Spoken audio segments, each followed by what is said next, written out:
Hey guys, आप सब लोग का स्वागत है हमारे चैनल एग्जाम क्रैकर विद एवी में।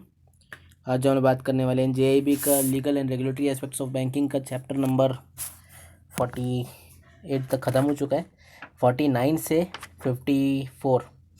दिस इज़ बिकॉज आप लोग का इसमें पूरा का पूरा पार्टनरशिप फर्म जो है वो कंप्लीट हो जाएगा। यहाँ पे पार्टनरशिप फर्म आप लोग को समझ में आ रहा है। पार्टनरशिप फर्म मतलब एक फर्म, एक ग्रुप, और पार्टनरशिप मतलब पार्टनरशिप होता क्या है। देखिए, पार्टनरशिप ये होता है, जैसे मान के चलिए ABCDE, ये सब लोग एक दूसरे के साथ मिलके काम कर रहे हैं, इसको बोलते हैं पार्टनरशिप।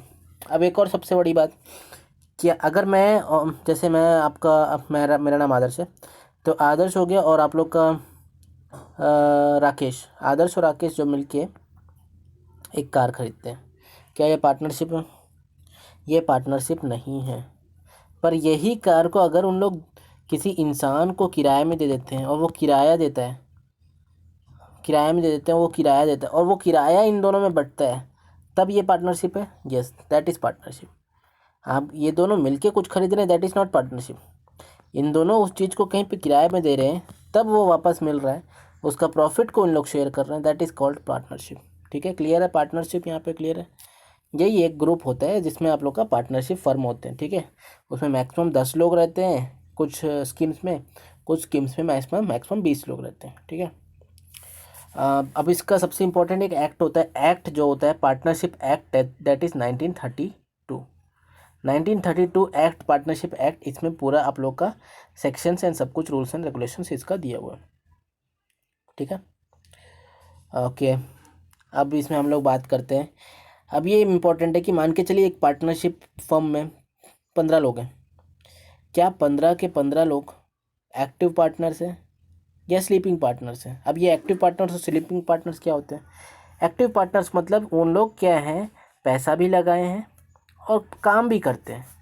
मतलब उन लोग का पार्टनरशिप फर्म का सारा कुछ काम भी संभालते हैं और खुद का पैसा भी लगाते हैं। और स्लीपिंग पार्टनर्स जो होते हैं वो सिर्फ पैसा लगा दिए और छोड़ दिए। तो एक्टिव पार्टनर्स और स्लीपिंग पार्टनर्स के बीच में डिफरेंस तो होगा कुछ, तो कुछ जो भी रेशियो में डिफरेंस होगा, कुछ तो डिफरेंस होगा। मतलब प्रॉफिट लॉस जो शेयर हो रहा है वो एक्टिव पार्टनर्स और स्लीपिंग पार्टनर्स के बीच में सेम तो नहीं हो सकता, कुछ ना कुछ तो डिफरेंस होगा। ये भी ध्यान में याद रखिएगा, ये भी क्वेश्चन अभी आगे आने वाले हैं। आगे के चैप्टर्स में हम लोग ये भी डिस्कस करेंगे। ठीक है, अगली बात करते हैं हम लोग कि हाँ, तो कुछ लोग जो हैं बिजनेस संभालते हैं प्लस मनी डालते हैं, एंड कुछ लोग सिर्फ मनी डालते हैं। ठीक है, और प्रॉफिट शेयर करते हैं, ये आपको पता चल गया है। उसके बाद एक वर्ड आता है स्पेशल लीगल एंटिटी। अब ये स्पेशल लीगल एंटिटी क्या है? कंपनी और पार्टनरशिप फर्म में डिफरेंस, कंपनी और पार्टनरशिप में फर्म में जो डिफरेंस है, that is called special legal entity. Special legal entity इन दोनों के बीच में एक बाउंड्री खींच देता है, कंपनी और पार्टनरशिप फर्म में। पार्टनरशिप फर्म अगर कुछ भी करता है फ्रॉड, तो उसके सारे पार्टनर्स रिस्पॉन्सिबल हैं इसके लिए। अगर पार्टनरशिप फर्म के पास पैसा नहीं है तो पैसा कौन देगा? पार्टनर्स देंगे। लेकिन अगर कंपनी कुछ फ्रॉड करती है तो कंपनी के फर्म से ही पैसा जाएगा। इंडिविजुअल एम्प्लॉयज़, इंडिविजुअल मेंबर्स उसके लिए रिस्पॉन्सिबल नहीं है। ठीक है, बट पार्टनरशिप फर्म के लिए सारे के सारे पार्टनर्स, पूरा का पूरा पार्टनर्स जो है वो रिस्पॉन्सिबल होते हैं। ठीक है, तो जो भी होता है ये सारे लोग के कंसेंट से होता है पार्टनरशिप फर्म में। कंपनी ऐसा नहीं है, कंपनी एक एक एंटिटी है। ठीक है, एक एंटिटी है, टोटल एंटिटी है। ठीक है, तो ये डिफरेंस आप लोग को बीच में आएगा। ठीक है, कंपनी और पार्टनरशिप फर्म में। कंपनी का एक्ट कौन सा है? 1956, companies act 1956। Partnership firm act कौन सा है? एक्ट 1932। ठीक है, ये क्लियर है। अगला हम लोग बात करते हैं, अब पार्टनरशिप का टाइप आप लोग जान लीजिए। पार्टनरशिप 2 टाइप का होता है, 3 टाइप का होता है। ठीक है, एक होता है पार्टनरशिप एट विल, एक होता है partnership for a fixed period, एक होता है partnership particular. Partnership at A will मतलब अपना सोच, अपना थिंकिंग, अपना, ठीक है, विल। आपका इसमें कोई भी टाइम डिसाइडेड नहीं जाता है कि पार्टनरशिप फर्म कब तक चलेगा।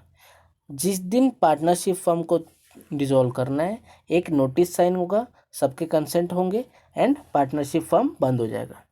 अगला आता है partnership firm at for a fixed period. इसमें क्या है, एक फिक्स पीरियड सेट हो जाता है कि इतने साल इतने महीने तक हमको पार्टनरशिप फर्म चलाना है। उसके बाद फिक्स टर्म ख़त्म होने के बाद वो वापस से विल में चेंज हो सकता है, या तो वो डिज़ोल्व हो जाएगा और डिज़ोल्व नहीं होता तो विल पार्टनरशिप फर्म में चेंज हो सकता है। अगला है पर्टिकुलर पार्टनरशिप फर्म। क्या होता है, एक पर्टिकुलर एम, एक पर्टिकुलर वर्क, एक पर्टिकुलर एम को लेके पार्टनरशिप फर्म को हम लोग बोलते हैं पार्टनरशिप पर्टिकुलर फर्म। क्लियर है। उसके बाद आता है एक बहुत important term that is limited liability partnership. Limited liability partnership में क्या होता है, ये ABCD 4 पार्टनर्स मिलके पार्टनरशिप फर्म बनाए। मान के चलिए ए ने कोई गलती किया तो उसका भुगतान BCD नहीं वो भुगतेंगे, ठीक है। BCD अपने अपने रास्ते रहेंगे, ए अपने रास्ते रहेंगे। इसको बोलते हैं लिमिटेड लेबलिटी पार्टनरशिप, ठीक है। लिमिटेड लेबलिटी पार्टनरशिप इसको बोलते हैं। दूसरा फर्म क्या होता है, अनलिमिटेड लेबलिटी पार्टनरशिप में क्या होता है, ABCD। मान के चलिए ए ने गलती किया, 5,000 करोड़ का कुछ हुआ तो ये सब में बटेगा, सब रेस्पॉन्सिबल इस चीज़ के लिए, क्योंकि सबका कंसेंट लग रहा है, हर कोई उसमें रेस्पॉन्सिबल है। That is unlimited liability partnership. And limited liability partnership में हर किसी को लॉस नहीं है, ठीक है। और कुछ नहीं है इसमें। हम क्वेश्चंस में आते हैं direct. Questions of Macmillan book of chapter number 49 में फर्स्ट क्वेश्चन है, if one partner cheats a customer of a partnership firm then all partners of the partnership firm are liable for the compensate of the customer. एकदम सही है। मैंने अभी अभी बोला company और पार्टनरशिप फर्म में डिफरेंस क्या है। पार्टनरशिप फर्म का अगर एक भी बंदा चीट करता है तो पूरा का पूरा पार्टनरशिप फर्म का पैसा जाएगा हाथ से, ठीक है। तो ये ट्रू है। नेक्स्ट है, registration of firms is compulsory under partnership act. Registration compulsory है, नहीं है। ये चीज़ आप लोग को लास्ट में मैं बताने वाला था, लेकिन अभी यहाँ डिस्कस कर लेता हूँ। ना ही रजिस्ट्रेशन जरूरी है, ना ही पार्टनरशिप डीड जरूरी है। बट इसका मतलब ये नहीं है कि इसमें फ़ायदा है। अगर कोई पार्टनरशिप फर्म रजिस्ट्रेशन नहीं करवाती है, partnership firm registrar of companies में अगर रजिस्ट्रेशन नहीं कराती, सेक्शन नंबर 69 के तहत, 69 सेक्शन के तहत रजिस्ट्रार ऑफ कंपनीज में अगर रजिस्ट्रेशन नहीं कराती है और कोई पार्टनरशिप डीड साइन नहीं करती है, तो ये सब नहीं करने के कारण क्या होता है, ये सब नहीं करने के कारण वो कुछ भी कोर्ट में सूट नहीं फाइल कर सकती, वो किसी भी चीज़ के लिए सूट फाइल नहीं कर सकती। एंड जैसे मान के चले किसी भी लीगली किसी के पीछे आप लीगली किसी के आपको कुछ कंप्लीट करवाना है तो लीगली ये नहीं हो पाएगा कोर्ट के थ्रू, क्योंकि आपने किसी एक्ट को साइन ही नहीं किया, आपने किसी रजिस्ट्रेशन नहीं किया, आपने पार्टनरशिप डीड साइन किया है। तो इसका मीनिंग ये है कि आपको लॉस ज़रूर होगा, लेकिन ये कंपलसरी नहीं है कि रजिस्ट्रेशन करवाना है। सो ये सेकंड स्टेटमेंट आप लोग का रॉन्ग हो जाएगा। It is compulsory enter into partnership deed, this is also wrong, कोई कंपलसरी नहीं है। फोर्थ स्टेटमेंट में आते हैं, the partners are free to decide their mutual rights and liabilities. एकदम सही है। आपका लेबिलिटीज एंड राइट्स हर एक पार्टनर का क्या होगा वो खुद डिसाइड कर सकते हैं, उसमें कोई ऐसा हार्ड एंड फास्ट रूल नहीं है कि हर किसी को सेम राइट्स एंड लेबिलिटीज मिले, अलग अलग राइट्स एंड लिबर्टी मिल सकती है, ठीक है। नेक्स्ट है, a partnership deed can even provide that particular partner would not take part in the day to day business decision of the partnership firm. ये भी ट्रू है। एक पार्टनरशिप डीड क्या प्रोवाइड कर सकता है, किसी एक पार्टनर को हर दिन के डिसीजन में लेने का जरूरत नहीं है, ऐसा ये बता सकता है। तो ये एकदम सही है। आप लोग का नेक्स्ट है, consent of all the partners is necessary to change the nature of the business. क्या है, अगर बिजनेस का नेचर ही चेंज करना है किसी पार्टनरशिप फर्म का तो सबका कंसेंट लगेगा, ऑब्वियस ही बात है। तो ये सही है। अगला है seventh last question, A partnership at will can be dissolve by the notice. Notice देना है एंड उसको डिजोल्व कर सकते हैं, कोई दिक्कत नहीं है विल पार्टनरशिप को। ये होता है आप लोग का चैप्टर नंबर 49। अब आ जाते हैं चैप्टर नंबर 50 में। इसमें कुछ इंपॉर्टेंट चीज़ है।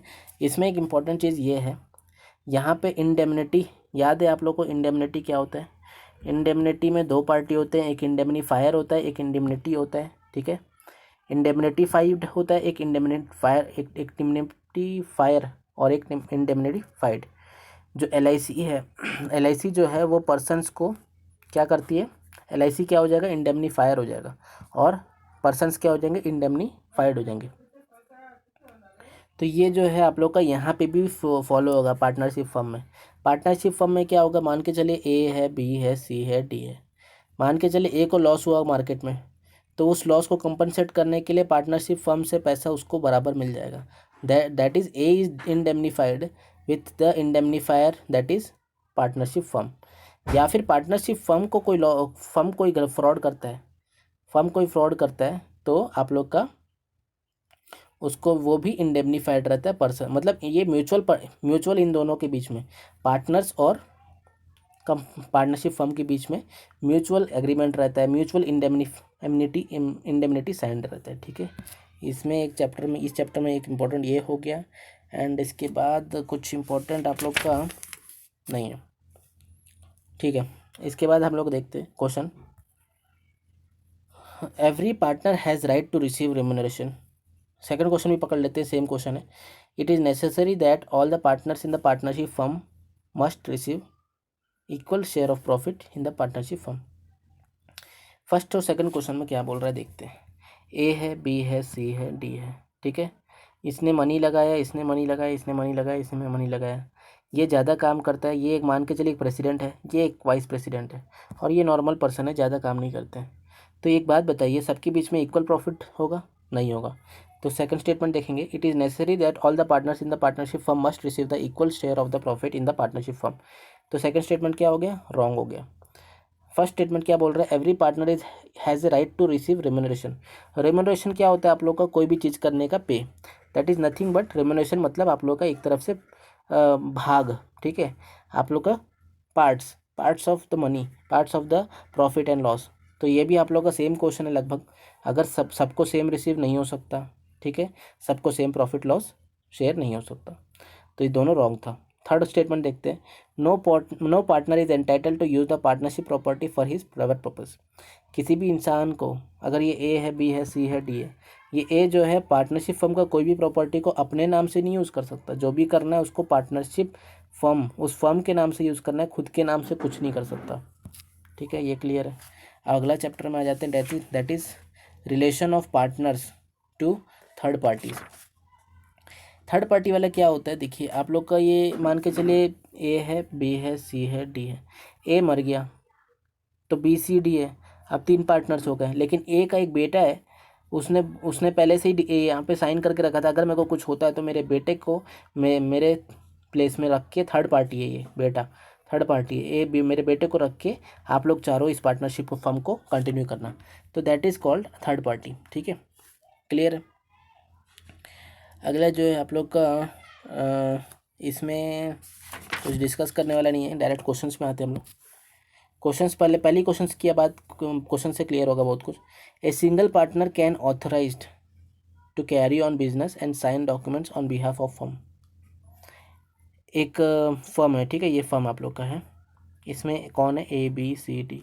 ठीक है, ये फर्म का पैसा किस बैंक में? बैंक ऑफ इंडिया में। तो ये फर्म का एक बंदा गया, ठीक है, एक बंदा गया और चेक है, चेक में साइन कर दिया अपना, और पैसा निकालने के लिए चेक दे दिया। तो बैंक ऑफ इंडिया उसको पैसा वापस करेगी या नहीं करेगी? क्वेश्चन समझिए आप लोग। ए गया और बैंक के पास अपना चेक में साइन किया, बैंक ऑफ इंडिया वाला कैशियर के पास, और कैशियर उसको पैसा देगा कि नहीं देगा? कैशियर उसको पैसा देगा, क्योंकि कैशियर के पास जो सामने विंडो खुल रहा है उसमें चारों का साइन है, that is A, B, C, D, चारों का साइन है। अगर कोई एक भी आता है तो वो ऑथोराइज्ड है, he is authorize to take the money. मतलब एक सिंगल पार्टनर जो है वो बिजनेस को कैरी ऑन कर सकता है। तो ये एकदम सही आंसर है। सेकंड है, every partner is label, every partner is label jointly with all the other partners also severely for all the acts of the firm done while he is a partner. Okay, इसमें ये बोल रहा है कि हर एक partner हर दूसरे partner के साथ जुड़ा हुआ है। ठीक है, कोई एक दूसरे के साथ अलग नहीं है, सब एक दूसरे के साथ जुड़े हुए हैं। अगर एक को भी लॉस होता है उसका मीनिंग है पूरा फर्म को लॉस होना। एक को इंडिविजुअली लॉस नहीं होता, सबको इक्वली लॉस होता है। फर्म के पास पैसा नहीं तो इंडिविजुअली जो है उसमें डिस्ट्रीब्यूट करके फर्म्स वो पैसा को लिया जाएगा, ना कि एक से लेंगे, क्योंकि ये कंसेंट है, हर किसी के कंसेंट से किया जाता है, इसलिए हर कोई रिस्पॉन्सिबिलिटी है। तो सेकंड स्टेटमेंट भी आप लोग का सही है। अगला है माइनर। माइनर का ऑलरेडी आप लोग का इंडियन कॉन्ट्रैक्ट एक्ट में आप लोग का पहले से दिया हुआ है, कॉन्ट्रैक्ट एक्ट 1872 में पहले से दिया है, minor are not eligible for the contract, मतलब minor is not eligible for the partnership firm. मतलब ये तो आप लोगों का क्या है, a minor can be partner for the partnership firm, ये तो गलत स्टेटमेंट है, फर्स्ट स्टेटमेंट गलत है, क्लियर है। माइनर पार्टनरशिप फर्म का पार्टनर नहीं बन सकता। लेकिन एक और चीज़ क्या मैंने बोला, ए बी सी डी, ए मर गया तो अपने बेटे को रखा है उसके जगह में, और पहले से वो बोल के रखा था, तो ये बी सी डी का कंसेंट के थ्रू उसके बेटे को ले तो लिए पार्टनरशिप फर्म में, लेकिन वो बेटा जो है 18 साल से कम का है, मतलब माइनर है। तो क्या वो बेटा पार्टनरशिप फर्म का मेंबर बन सकता है, पार्टनर बन सकता है? नहीं बन सकता। वो बेटा पार्टनरशिप फर्म का पार्टनर नहीं बन सकता, लेकिन बेनिफिट्स ज़रूर उठा सकता है। बेनिफिट्स ज़रूर उठा सकता है, मतलब जो भी प्रॉफिट्स हैं वो शेयर होगा ज़रूर, लेकिन जो लिएबिलिटीज़ है वो शेयर नहीं होगा। मतलब मान के चलिए बीसीडी से कोई गलती हुआ तो वो उन लोग माइनर को क्लेम नहीं कर सकते, माइनर को लिएबल नहीं बोल सकते कि आपको भी इसके अंदर लॉस हुआ, आपको भी। जैसे मैंने बोला हर पार्टनर जो एक दूसरे के लिए लिएबल होता है, लेकिन यहाँ माइनर के लिए कोई ऐसा नहीं है। माइनर को भले ही प्रॉफिट में शेयर होगा, बेनिफिट्स में शेयर होगा, लेकिन लॉसेस में शेयर नहीं होगा। इसके बाद देखा जाए सेकंड क्वेश्चन तो हो गया आप लोग का। Third question, a minor is personally liable like other partners to pay the debts of the firm. मैंने अभी भी बताया लिएबल नहीं होगा वो, मतलब ये आप लोग का रॉन्ग स्टेटमेंट है, माइनर लिएबल नहीं होगा। फोर्थ स्टेटमेंट है, a minor who is admitted to the benefits of a partnership firm has a choice when he attains a majority as to whether he wants to continue as a partner or not। एकदम उसके हाथ में, उसको ऐसा कोई hard and fast rule नहीं है कि उसको ज्वाइन होना ही है। अगर वो मेजॉरिटी पा लेता है तो उसके बाद ज़रूरी नहीं है कि उसको ज्वाइन करना ही है, अगर उसको मन नहीं है तो हट भी सकता है। ठीक है, ये हो गया आप लोग का चैप्टर नंबर 52। अब आते हैं हम लोग dissolution of firm. Dissolution of firm में क्या होता है आप लोग का, एक तो आप लोग का फिक्स्ड पार्टनरशिप फर्म बताया मैं, जिसमें फिक्स्ड टाइम होता है, उसके बाद आप लोग का अपने आप डिसॉल्व हो जाता है। और एक आप लोग का विल फर्म होता है, जिसमें नोटिस दे के डिसॉल्व कर देते हैं। ठीक है, एक होता है आप लोग का, अगर किसी ये मान के चले ए बी सी डी है, तो किसी भी एक पार्टनर का डेथ हो गया तो क्या पार्टनरशिप फर्म बंद हो जाएगा? क्वेश्चन बनेगा। इसका आंसर होगा नहीं। अगर कोई भी एक पार्टनर मर गया तो इसका आंसर होगा आप लोग का, वो या तो पार्टनरशिप फर्म बंद हो सकता है या तो नहीं। ये ऑल डिपेंड्स अदर पार्टनर्स पे कि उनका कंसेंट क्या है। अगर वो अगले 3 पार्टनर्स अगर वो एक साथ मिलके डिसीजन लेते हैं कि नहीं हम ये फर्म को आगे बढ़ाएंगे, then it is okay. But अगर नहीं चाहते तो वहाँ पे बंद हो सकता है। एक और आप लोग का इंसॉल्वेंट, अगर कोई एक पार्टनर इंसॉल्वेंट हो गया, मतलब पैसा ख़त्म हो गया, बैंकरप्ट हो गया, तो बंद हो सकता है। लेकिन अगर तीनों पार्टनर चाहें तो उसको भी कंटिन्यू कर सकते हैं। ठीक है, कंपलसरी नहीं है कि बंद ही होना है, पर बंद कर सकते हैं और चालू भी रख सकते हैं। ठीक है, तो ये सारे चीज़ हैं। इसमें क्वेश्चंस में आते हैं। क्वेश्चन आपके 2 हैं जो कि थोड़ा डिपेंड आप लोग के टेक्निकली अच्छे क्वेश्चन है। फर्स्ट क्वेश्चन देखा जाए, the partners can mutually agree and dissolve the firm. एकदम सही है, अगर म्यूचुअली एग्री करके डिजोल्व करना चाहते हैं फर्म को तो they can dissolve the firm. True है। Next, on the death of a partner the partnership firm is compulsorily, ये वर्ड याद रखिएगा, बहुत इंपॉर्टेंट, कंपल्सरी डिजोल्व। अगर कोई डेथ हो जाता है पार्टनर का तो कंपल्सरीली डिजोल्व होना है, बिल्कुल गलत। मैंने अभी बताया अगर डेथ होता है या इंसॉल्वेंट होते हैं तो all depends on the other partners if they want to dissolve और नॉट, तो कंपल्सरी नहीं है यहाँ पे। ठीक है, अगला जो है आप लोग का last chapter, that is effect of non registration. मैंने कहा आप लोग को रजिस्ट्रेशन करवा सकते हैं, रजिस्ट्रार ऑफ कंपनी जो है उसमें आपका सेक्शन नंबर 69 में दिया है रजिस्ट्रेशन के बारे में, तो रजिस्ट्रेशन करवा सकते हैं। बट ऐसा हार्ड एंड फास्ट रूल नहीं है कि रजिस्ट्रेशन करवाना है।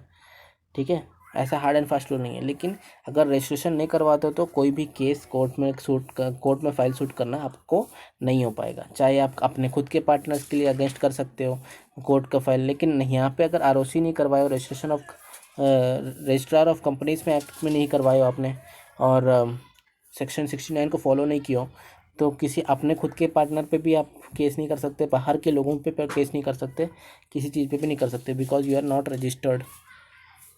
इसमें ज़्यादा क्वेश्चन नहीं है, सिंपल सा क्वेश्चन है।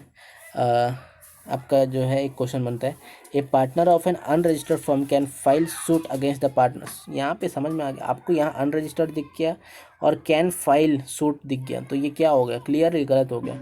अनरजिस्टर्ड कंपनी जो है फाइल सूट नहीं कर सकता, 100% है, ठीक है, कुछ नहीं कर सकता। वही चीज़ है, रजिस्टर्ड करना इंपॉर्टेंट नहीं है, कंपलसरी नहीं है, लेकिन अनरजिस्टर्ड को लॉस बहुत सारे होंगे, उस चीज़ को ध्यान देना है। तो ये सारे हो गए आप लोग के चैप्टर नंबर 54 तक, that is completed here partnership firm. अगले हम लोग क्लास से करेंगे कंपनीज़ के बारे में, कंपनीज़ का डेफिनेशन एंड ऑल, उसको कंप्लीट करेंगे नेक्स्ट क्लास में। एंड तब तक के लिए पढ़ते रहिए, धन्यवाद।